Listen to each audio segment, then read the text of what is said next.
F-35C is the U.S. Navy's newest weapon in the sky.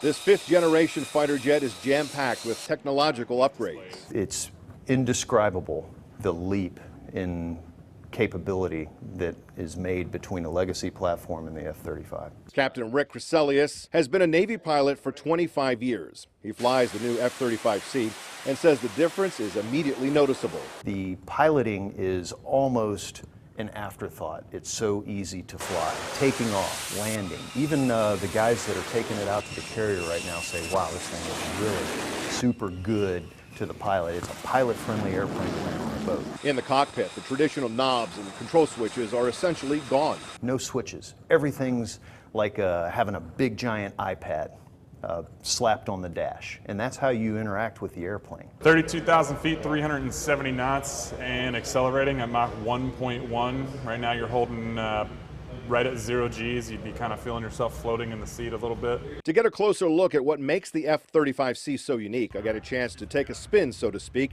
in the F-35 simulator in Norfolk, Virginia. Which would be 16 miles a minute if it was flying at its fastest. Lieutenant Commander Graham Cleveland shows me the ropes and points out another major difference. The traditional center joystick's been replaced with two joysticks, one on either side of the pilot. Everything I've flown before, the stick has always been in the middle. I thought it was going to take a long time to get used to, and it doesn't.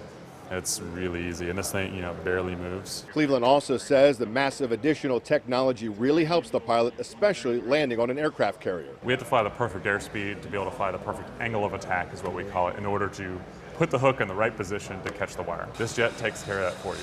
It puts you in your jet in the perfect position, so that's just one less thing as a pilot you have to worry about. Both pilots say the F-35C was designed to be stealthy, to be able to see the enemy long before the enemy sees them. F-35 was built from the ground up to avoid enemy detection or limit the enemy's ability to target the airplane.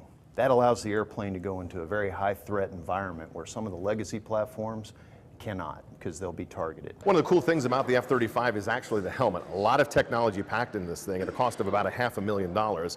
The helmet is interactive with cameras all around the airplane, so wherever the pilot turns his or her head, that's the view of the cameras they see in the visor.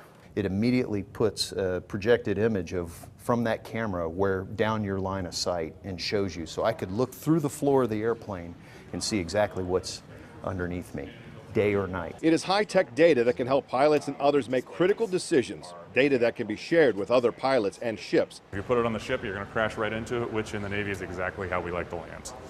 Is how you like to do it? Yeah, it's a crash landing every time. The newest generation of highly sophisticated naval fighter jet that is so far getting rave reviews. Getting out on the runway, running that huge Pratt & Whitney engine up, feeling that fire-breathing dragon right behind you, and then launching off the runway was absolutely spectacular. And then as soon as you're airborne, everything goes quiet.